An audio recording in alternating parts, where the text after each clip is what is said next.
Bienvenue sur la chaîne Les Guidances Ancestrales. J'espère que tu vas bien. Alors, je suppose que tu es Kamit ou Kemit, selon comment tu le prononces.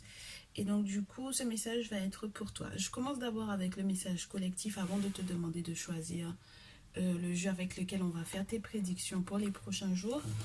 J'ai reçu un message en faisant l'oracle de la lune pour tous et pour tous ceux et toutes celles qui se disent être kamites. Et c'était assez spécial. J'ai trouvé ça assez intéressant. Et j'espère que ça va te faire tout autant de bien qu'à moi ou que ça va te pousser à la réflexion. Tout d'abord, je pense qu'il faut qu'on réussisse à définir ce que c'est qu'un kamite. En tout cas, quand tu es sur cette page, qu'est-ce qu'on appelle un kamite ou un kémite? C'est au-delà de la personne qui est noire et consciente, parce qu'on peut être un noir conscient politiquement, et pour moi ça s'appelle un panafricain. C'est celui qui a conscience que les limites géographiques de son continent ne correspondent pas aux limites que ses ancêtres avaient fixées, ça ne correspond pas au royaume et ça met pas mal en danger l'ensemble du continent, ça l'empêche de pouvoir évoluer culturellement, politiquement, financièrement, etc. Par contre, le kamit, pour moi, c'est celui qui aura la conscience que, du coup, l'Occident a effectivement divisé son pays, mais il a aussi conscience que l'Occident et l'Orient, ou tous les autres d'ailleurs, ont utilisé comme outil pour pouvoir nous faire accepter ces limites-là, la religion. Alors la religion avec un grand L pour là et un grand R pour religion, parce que toutes confondues, elles nous ont imposé en fait des limites dans nos têtes par rapport à ce qui était possible. Elles nous ont imposé leur vision de ce qui est possible ou non. Et elles ont réduit donc du coup nos forces, nos facultés de pouvoir comprendre ce que nos ancêtres, eux, comprenaient, parce que eux, ils étaient accompagnés du monde invisible, ils étaient accompagnés des esprits, des objets sacrés, ils avaient des rites et rituels qui étaient en conformité avec ces esprits-là. Et donc, du coup, ça permettait que leur vie soit à un niveau auquel nous ne sommes plus du tout. Donc, clairement, le message, c'est travailler dur à améliorer nos relations, du coup, avec les personnes qui peuvent nous permettre de dire que nous sommes réellement kamites. C'est-à-dire que les personnes qui sont chargées de notre protection spirituelle, les personnes qui gardent, entre guillemets, les portails qu'il y a entre nous et le monde invisible, entre nous et nos ancêtres. Donc, le message, c'est ça, c'est de travailler dur à améliorer les relations que l'on a collectivement avec les sachants, avec les devanciers-devancières, avec les gardiens et gardiennes de la tradition, avec les personnes qui ont les objets sacrés, qui ont été choisis pour ça, avec les personnes qui peuvent nous donner des initiations, surtout lorsque l'on est appelé à ça. Euh, Améliorer nos relations donc du coup avec ces personnes-là, les personnes qui peuvent consulter pour nous, qui peuvent nous faire savoir quels sont les sacrifices que l'on devrait faire, que l'on doit faire, qui sont appropriés aux situations qu'on va vivre pour pouvoir parer à la situation, pour pouvoir nous faire ne pas être dans la difficulté qui a été annoncée. Et donc du coup, euh, l'objectif c'est en fait, surtout, on rassure que pour le moment, il n'y a rien qui est encore gravé dans la roche. Il n'y a rien qui est encore gravé dans la roche dans le sens où ce n'est pas trop tard. D'accord? Il n'est pas trop tard. On peut encore rectifier notre comportement vis-à-vis de ces personnes-là. On peut encore rectifier notre comportement vis-à-vis de ces personnes-là, surtout si on arrive à sortir de notre zone de confort. Et j'ai sorti des jeux qui sont pour moi totalement kamites, hein, entre le tarot The Kemetic Tarot, l'Afro-Brazilian Tarot, le Nefertari's Tarot, et du coup, entre guillemets, je te dirais, c'est un petit peu plus, c'est kamite, mais de l'autre côté du continent, c'est-à-dire tout ce qui va être Amérique du Nord, Amérique du Sud, etc., Amérique centrale, tu vas trouver les chamans là-bas. Donc du coup, et toutes les personnes qui sont dans leur tradition ancestrale, peu importe leurs origines. pour moi, du coup, l'objectif, c'est qu'on sorte de la zone de confort qui voudrait qu'on reste, entre guillemets, bloqué sur les visuels égyptiens, sans qu'on ne fasse le lien avec nos vaudouisants, avec nos dits féticheurs, avec les personnes qui sont dans leur spiritualité, dans leur tradition, sur le continent et dans tous les pays dans lesquels nous sommes versés, d'accord? Donc, une fois qu'on aura compris que ces personnes-là, ces personnes qui peuvent nous faire des travaux spirituels, il faut qu'on travaille dur à préserver le lien avec eux et pour pouvoir avancer, il n'y a que comme ça que, une fois qu'on aura pris en fait conscience de ça, il n'y a que comme ça qu'on va pouvoir réellement avancer de manière collective. Si individuellement, tu n'es pas quelqu'un qui est appelé, par exemple, à aller s'initier, parce que, bon, bah, c'est comme ça, on peut pas tous être pharaon, d'accord, en Égypte antique, tout le monde n'était pas pharaon et tout le monde n'était pas prêtre. Donc du coup, il faut accepter qu'on n'ait pas cet appel-là, mais au moins qu'on puisse au moins faire nos travaux spirituels pour nous protéger, pour protéger notre foyer, notre famille, nos enfants, améliorer nos conditions de vie, peu importe le pays dans lequel on se trouve. Donc du coup, pour moi, c'est le message du collectif. Sortons de notre zone de confort en se disant qu'Amit, en étant resté bloqué peut-être sur l'Égypte antique sans faire le lien avec nos traditions ancestrales qui sont encore là. Parce que bon, l'Égypte antique, elle est peut-être partie, mais sa spiritualité est bien plus ancienne qu'elle, d'accord? Elle est plus ancienne qu'elle, et donc du coup, il faut qu'on puisse retourner du coup à nos spiritualités parce que c'est ce qui fait notre force. C'est ce qui faisait la force également de l'Égypte antique. Donc, une fois que ça c'est dit, une fois qu'on a fait la distinction entre être un panafricain et un kamite, parce que pour moi, un panafricain, il peut être de toutes les religions possibles et imaginables parce qu'il n'a pas pris conscience que la religion est un outil politique. Donc, c'est pour ça que c'est bien quand on est les deux. C'est-à-dire que quand on est kamite et qu'on est panafricain, forcément on n'est pas panafricain quand on est kamite. Par contre, être panafricain, c'est pas forcément être kamite. Donc j'espère que ça nous permettra de pousser la réflexion, plus profondément, parce qu'au final, si on veut retirer les limites géographiques, il faudrait déjà aussi qu'on accepte de retirer les limites qu'on nous a mis dans la tête.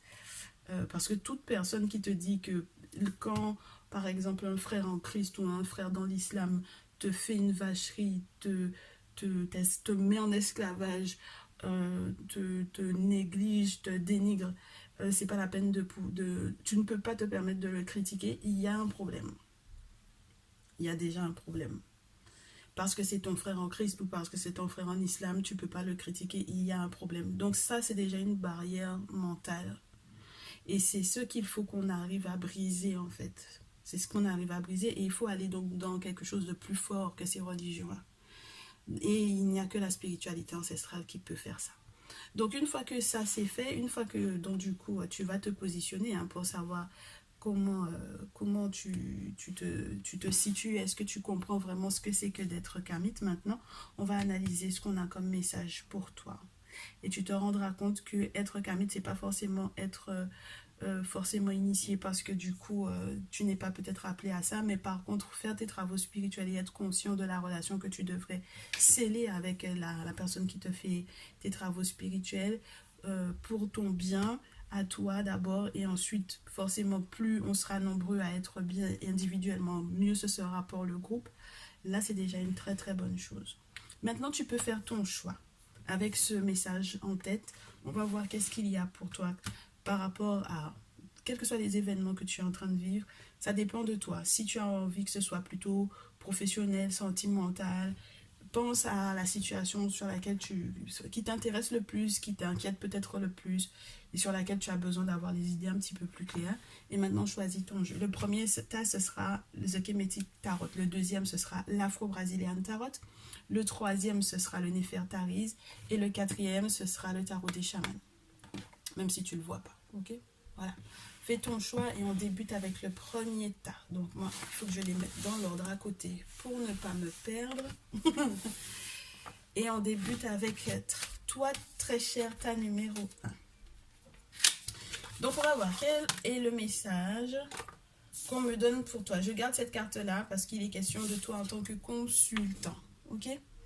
Donc, ça veut dire que pour moi, la majorité des personnes qui auront choisi le premier tas s'inquiètent ou s'interrogent à propos de leur propre vie, de leur propre cheminement également spirituel. Donc, qu'est-ce qu'on a comme prévision pour toi? On demande bien entendu à tous et toutes celles qui ont béni les jeux, qui sont autour, de faire de sorte que ce message corresponde réellement à ta situation et aux prévisions qu'on peut te faire. Oh. Alors, tu peux être troublé par rapport à, pour moi, une personne qui est censée être un sachant. Par rapport à ton lien avec une personne qui est dans la tradition. Le scribe, donc, normalement, c'est quelqu'un qui est posé dans sa spiritualité. Ça te fait le deuxième qui est à l'envers. Le deuxième personnage qui est à l'envers. Et ce sont que des scribes. D'accord? Alors, je sais pas.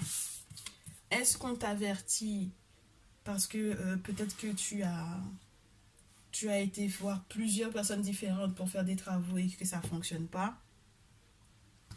Mais pour moi, ce sont deux scribes assez importants. Hein. Le scribe donc et le scribe de sceptre, normalement, vont te représenter.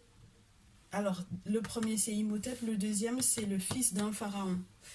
Donc, ce sont deux prêtres qui ont été importants en Égypte et qui viennent te signifier tout ce qui est en lien avec le spirituel, mais vraiment dans la pratique, dans les sacrifices d'animaux à faire, sur les objets sacrés, etc., les rites et rituels, les offrandes, les cérémonies qui sont liées au déblocage d'une situation ou à tout ce qui peut être fait pour pouvoir protéger. Je vais prendre mon manuel et tu vas voir, hein, je vais te donner encore des précisions par rapport à ça. Il faut que tu mettes le doigt dessus, je pense.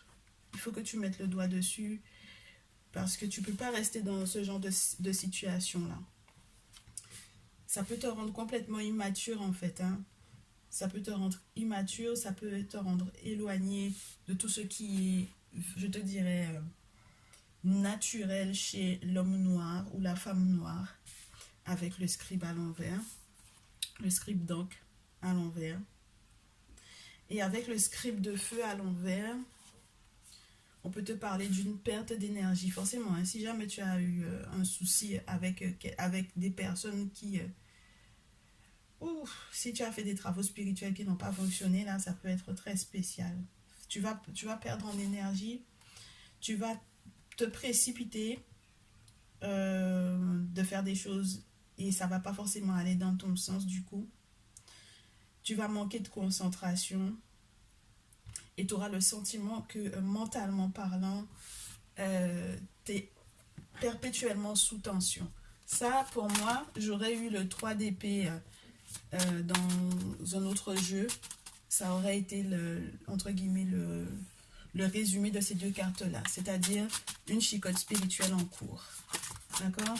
Une frappe spirituelle importante en cours, mais qui te gêne à petite échelle, parce que, entre guillemets, le scribe, c'est pas le roi, tu sais, dans l'ordre des choses, c'est le valet.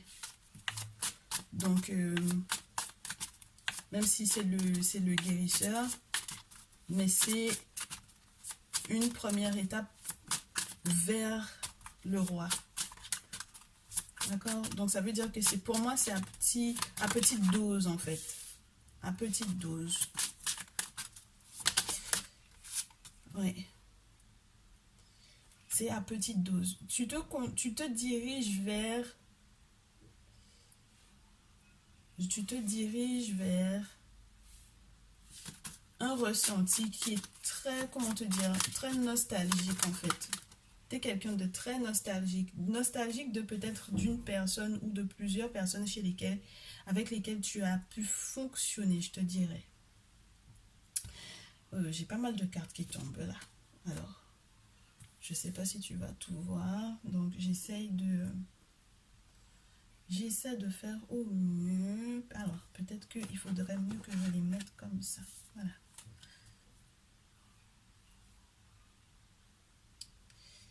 Normalement, ça, c'est une invitation pour moi avec ce 6 donc à redevenir innocent. C'est littéralement ça. Parce que cette carte-là, elle te montre deux enfants qui s'aiment. Mais c'est, tu sais, l'amour qui est sans frioriture, sans intérêt, entre guillemets, particulier, de chercher, par exemple, quels sont les avantages à être avec X ou avec Y. C'est dans le sentiment pur, innocent, dans l'amour sincère, dans l'amour, entre guillemets, jeune. Mais du coup, si jamais tu es un adulte et que tu es encore dans ce ressenti-là, entre guillemets pour moi, c'est que je reste dans l'idée qu'il peut avoir un manque de maturité en fait. Hein. Donc, invitation à être innocent, certes, mais il faut faire attention à l'immaturité pour moi ici. Ok. Alors, on me dit que clairement, tu vas sortir de cette situation-là. Tu vas sortir de cette forme d'immaturité-là. C'est une très bonne chose, ta numéro un. Tu vas sortir de cette immaturité, de, cette, de ce blocage qui est tourné uniquement sur le passé pour pouvoir avancer, pour pouvoir évoluer.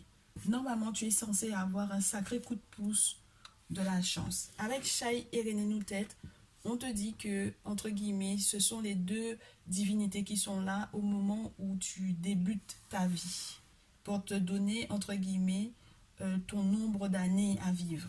D'accord? Pour te donner aussi l'étoile sous laquelle tu es né. Est-ce que tu es un chanceux ou une chanceuse ou non? Et par la suite de ça, j'ai la carte 21, la carte Geb, la divinité Geb, qui va te parler de réussite totale, d'un succès total. Forcément, si il y a un succès total, ça veut dire qu'il y a eu un lien. Comme tu peux voir, il y a un portail entre le monde spirituel et le monde physique.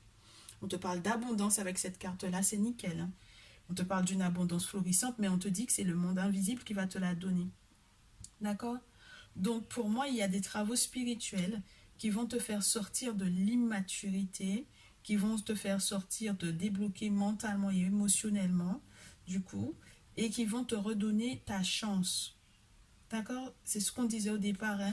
Il n'y a rien qui est encore gravé dans le marbre. J'ai Sekhmet ensuite, j'ai Khonsu ensuite. Ah ouais, c'est nickel. Pour moi, il y a une très très belle prise de conscience, ta numéro un. Une belle prise de conscience, des travaux spirituels. Tu vas peut-être prendre rendez-vous avec nous. Hein. Alors, si c'est pas avec nous, ce sera peut-être avec quelqu'un d'autre. Si jamais c'est avec nous, n'hésite pas, fais-nous un petit mail à lesguidancesancestrales@gmail.com et on va te faire déjà le petit check-up spirituel pour savoir effectivement par rapport à quoi, quelles sont les personnes avec lesquelles tu as été en contact et effectivement de te confirmer que ça n'a pas forcément fonctionné, les travaux spirituels que tu as fait, ne serait-ce que déjà dans les cartes, on peut voir ça. Et puis ensuite, on pourra peut-être t'orienter vers une cérémonie particulière pour toi. Pourquoi je te parle de cérémonie? Forcément, déjà avec la carte 21, c'est qu'il y a des travaux spirituels qui ont été faits. D'accord? Ça, c'est sûr et certain. Parce qu'on peut être reconnaissant avec cette carte de ce que le spirituel nous a accordé. Ok? Après, j'ai Sekhmet. Donc, ça veut dire qu'il y a vraiment une bataille qui est en lien, qui est présente, qui va se faire après ces travaux-là. Il y a une vraie bataille. On va te redonner de la force avec Sekhmet. Elle crame tout sur son passage, hein, Sekhmet, surtout dans ce jeu. Je sais pas si tu l'as bien vu. Elle est dans sa partie la plus féroce du moment. Donc, on te redonne en fait de l'éclat. On te redonne une dynamique. On te redonne de la force. On te redonne aussi l'intuition que tu n'avais pas forcément. On te redonne aussi la protection de Khonsu, puisque Khonsu, c'est la lune. Et la lune protège, la lune, elle guide, la lune, elle nous donne peut-être aussi une forme de timing. Donc, du coup, tu as deux fois l'idée du temps, la notion du temps avec la roue plus Khonsu, puisque Shai et René Noutet te donnent le temps au moment opportun d'avoir la chance de pouvoir débloquer une situation et de pouvoir avancer, évoluer. Et puis Khonsu te confirme que tu es quelqu'un, tu adores aller voir les gens, hein, aller voir les mystiques, aller faire des travaux. Et pour moi, tu as déjà été voir au moins 2 personnes minimum et ça n'a pas fonctionné. Donc maintenant que tu as eu ce tirage, on te dit que tu vas enfin sortir de l'indécision. C'est incroyable. Cette carte-là, elle est tombée à l'envers. Et moi, j'aime quand elle est à l'envers parce que maintenant, on sort de l'indécision. Normalement, la carte te montre quelqu'un qui a un tissu sur les yeux et que cette personne, en fait, n'arrive pas à voir au-delà de sa situation. Et on te dit du coup que c'est vraiment dans la tradition, ouais, dans ta tradition, dans la spiritualité ancestrale africaine, peu importe du coup le pays vers lequel tu vas te tourner pour pouvoir faire tes travaux, que tu vas effectivement avoir une solution, que tu vas voir clair dans les événements que tu aurais subis ou que tu subis actuellement ou que tu auras à gérer prochainement. Et qu'est-ce que je peux te donner de plus comme info sur cette carte? Il faut absolument que je te trouve le message de cette carte parce qu'elle est très très belle. Quand elle est à l'envers, j'adore cette carte quand elle tombe à l'envers. Alors que je te dise, tu sortiras du coup de la confusion. Tu sortiras de je ferme les yeux pour ne pas voir que j'ai des problèmes. Tu vas réussir à accepter les solutions qui te sont proposées dans la spiritualité. Tu vas réussir à avoir aussi la puissance du coup de tes ancêtres via les travaux spirituels que tu vas faire. Bien, c'est tout le mal entre guillemets que je te souhaite, ta numéro 1. J'ai été un petit peu longue. J'ai été un peu longue, mais je pense que c'était pas pour rien, je te dirais.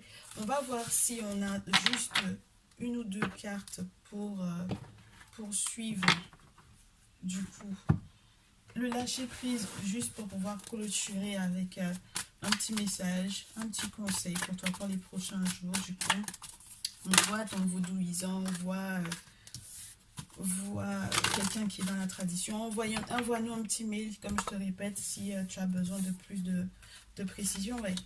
Moi, je pense que ici, on te dit, laisse ton manque d'estime de toi derrière toi. Arrête d'être complexé aussi par le fait que tu puisses te dire, ouais, non, mais c'est des féticheurs, entre guillemets, hein, d'accord, je n'ai pas forcément envie. Est-ce que réellement ça fonctionne? Est-ce que réellement ça marche? Si tu es du genre à douter aussi, ça peut être un gros problème pour toi parce qu'on te dit de faire confiance, entre guillemets, au miracle. Et du coup, tu sais que dans nos spiritualités, il n'y a pas de miracle s'il n'y a pas de travaux faits. Tu vois, s'il n'y a pas de sacrifice de fait, le miracle ne peut pas s'opérer. Ok? Donc le miracle s'opère parce que tu auras fait ce qu'il faut. Et puis, du coup, une fois que ça aura été fait, tu pourras laisser le stress derrière toi. Et puis tu vas arrêter, entre guillemets, d'être simplement dans la queen ou la king drama attitude. C'est-à-dire que tu grossis toutes tes difficultés alors que tu sais très bien à quelle porte frapper en fait. C'est pas la peine de rester dans je dramatise le truc, je reste beaucoup sur le coup des émotions, etc. et que tu ne fais rien. Il est temps de passer à l'action, hein. D'accord? Ta numéro 1, tu verras que tout rentrera dans l'ordre. Ne t'inquiète de rien, mais surtout si tu as fait ce qu'il faut. Il ne faut pas que tu restes les bras croisés, ok? Voilà, c'était ton message pour les prochains jours. Tu me diras dans les commentaires si ça te parle ou non. Prends le temps d'observer puisqu'on est toujours un petit peu en avance sur le temps. Et puis je te dis à très vite. Je passe au tas numéro 2. Ta numéro 2, bienvenue dans ton message. Du coup, j'espère que tu vas bien. Tu m'excuses, tu me donnes 2 petites secondes, juste le temps que je range le jeu du premier tas. Et on va voir ce qu'il y a pour toi pour les prochains jours. Ta numéro 2. Avec l'Afro-Brasilian Tarot. Ta numéro 2, tu as un message qui démarre avec le lève-toi, défends-toi, bats-toi. Bats-toi en te battant, en acceptant que tu as besoin de te protéger, peut-être que tu as besoin d'accepter aussi les moments où le spirituel te protège en te ralentissant. Je prends pas, j'en ai trop. Que du coup, ce n'est que lorsque le spirituel te protège ou te ralentit par rapport à certains événements que tu peux effectivement par la suite être ancré, être dans l'abondance, être dans la richesse. et voir les choses rentrer dans l'ordre. Ce n'est que grâce au fait que le spirituel va t'aider à te défendre que tu vas pouvoir effectivement atteindre tes objectifs, continuer d'avoir des ambitions, malgré le fait que les gens aient les yeux sur toi, et malgré le fait que tu aies le sentiment que tu es en train de vivre un voyage assez spécial. Bon, maintenant, en ce qui concerne ta vie sentimentale, il semble qu'il je ne sais pas s'il y aura conflit. S'il y a conflit, il y a surtout, pour moi, dès que j'ai le roi de coupe, on te demande d'être vrai, d'écouter tes sentiments, d'être vrai lorsque tu partages en fait les sentiments que tu as avec l'autre, d'être sincère, puisque le roi d'épée parle de sincérité, parle de volonté, parle de fierté, parle de combativité également.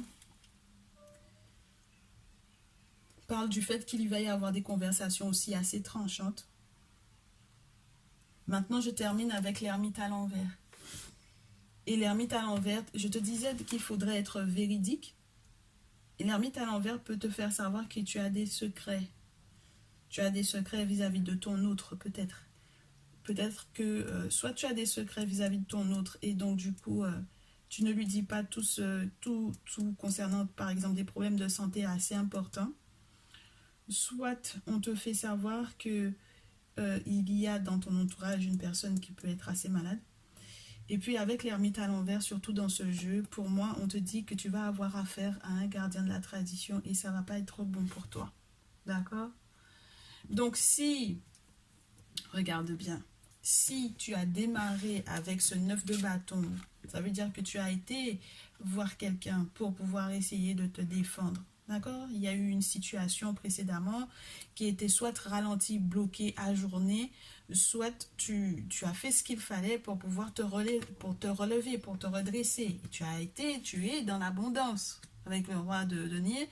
En plus, tu es très discret ou très discrète par rapport à cette abondance. D'accord?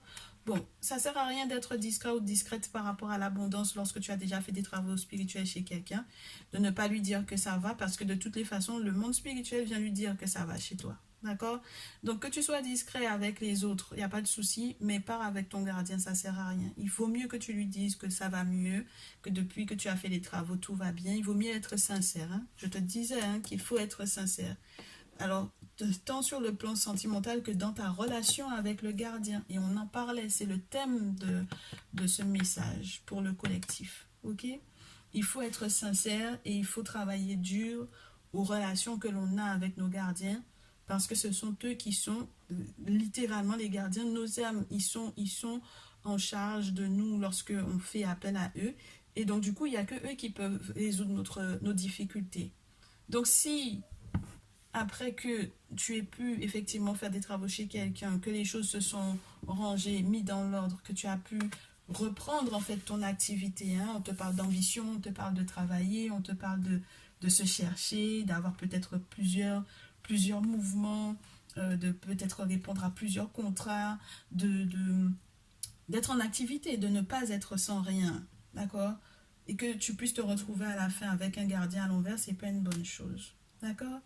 Donc, fais attention à toi parce que même dans ton envie de te cacher ou de rester derrière la porte alors qu'il y a des bonnes choses qui normalement sont censées arriver vers toi, quand tu as envie de fuir, comme si tu étais entre guillemets attaché alors que, par exemple, quand tu étais religieux, je suppose que tu étais régulier dans tes prières ou dans tes dons que tu faisais, dans ta dîme ou dans les dons que tu donnais, tu vois ce que je veux te dire. Donc, il n'y a pas de raison que lorsque tout allait bien pour toi, que tu n'en fasses pas part à la personne qui t'a fait les travaux, je te dirais. Et pourquoi c'est important? Parce que tu pourrais croire que tu as tout, alors que pour le moment, tu n'as que ces 4 coupes-là. Tu vois? Donc, du coup, le personnage qui est derrière la porte, il ne voit que ça. Il ne voit pas le reste hein, derrière la table. Il ne voit que ça. Et peut-être qu'il y a encore des cadeaux que le monde invisible avait pour toi, que tes ancêtres ont pour toi, que les ancêtres que nous avons tous en commun ont pour toi, que les entités, les divinités qui sont invoquées dans la tradition pour ta protection ont pour toi.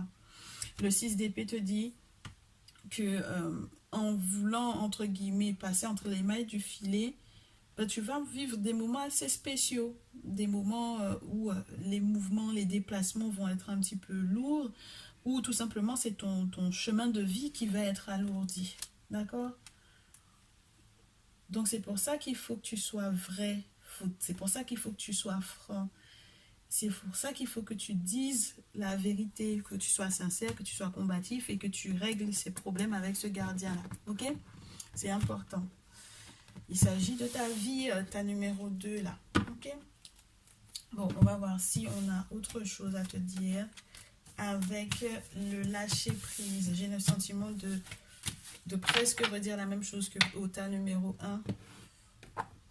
Fais attention à ta santé et fais vraiment attention à ta santé parce que tu peux avoir, on peut avoir fait un travail sur toi par exemple.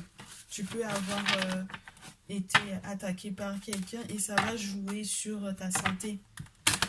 Tu vas pas comprendre, elle va dégringoler et c'est le seul moyen que tu auras de régler ça, c'est de faire des offrandes. Donc, si tu as besoin d'avoir des informations par rapport à ça, n'hésite pas, passe en privé. Alors, passe sur le mail. Bah, dis donc, j'ai la même carte que pour la première carte, c'est la même que pour le tas numéro 1. La 2 et la 3, non, mais la première, c'est le manque d'estime de soi. Si tu vois un peu, j'ai mélangé les cartes. Ce sont les cartes, presque les mêmes cartes qui tombent. C'est-à-dire que si tu es dans un complexe par rapport à ta tradition, à ta culture, si tu manques d'estime de toi, tu n'arriveras pas à relever la pente. Et tu n'arriveras pas à toquer aux portes des bonnes personnes parce que tu estimes que c'est, entre guillemets, soit dégradant, soit pas positif. Donc voilà. Tu es toujours sur la défensive, très cher. Justement par rapport à ce manque d'estime de toi. Et ça te cause des soucis. Ça t'alourdit, en fait. Il faut que tu acceptes qu'on puisse mettre le doigt sur ce qui ne fonctionne pas dans ta vie, sur ce qui ne va pas, sans pour autant que tu aies le sentiment qu'on ne te veut pas du bien. On te demande d'être plus léger, je te dis, hein, ça t'alourdit. Sois plus léger, accepte d'être plus léger et accepte aussi que les miracles existent si on fait les travaux qu'il faut. D'accord? Parce que c'est vrai que on aime à parler des miracles dans les religions, mais on n'explique pas qu'en réalité, le dit Moïse, il a été initié en Égypte, d'accord? Donc, dans la tradition ancestrale africaine, même si Moïse n'a pas existé, mais le simple fait qu'on t'explique que le personnage il a tout appris en Égypte, ça veut tout dire. Donc, ce qu'on appelle des miracles dans les religions, en réalité, ce sont des sacrifices de sang, ce sont des sacrifices, des offrandes, des rituels, des cérémonies qui ont eu lieu et qui ont fait que les divinités et les entités ont changé la situation. Donc, si tu veux vraiment être bien, c'est tout ce qui te manque. Ok? Et c'est ça qui va t'alléger. C'est ce qui va t'alléger et c'est ce qui va faire qu'au final, tu aies une véritable protection, une véritable défense. Et d'ailleurs, tu n'auras même plus besoin d'être sur la défensive parce que le spirituel va te protéger des personnes qui veulent t'attaquer, ne serait-ce que verbalement. Ok? Surtout lorsque ça peut être quotidien, soit par rapport à ton boulot, soit sur ton trajet, où tu baisses tout le temps, tu cours tout le temps les chines parce que, je sais pas, tu as le sentiment qu'on doit te marcher sur les pieds. Ça va changer, il faut que ça change, il faut que ça évolue, hein, ta numéro 2. Donc n'hésite pas, si tu as besoin de plus d'infos, passe en mail et on va voir ce qu'on peut te conseiller en termes de tirage et ensuite peut-être en termes d'offrande à effectuer aux divinités. Prends bien soin de toi, ta numéro 2 et surtout fais ce qu'il faut. À très vite.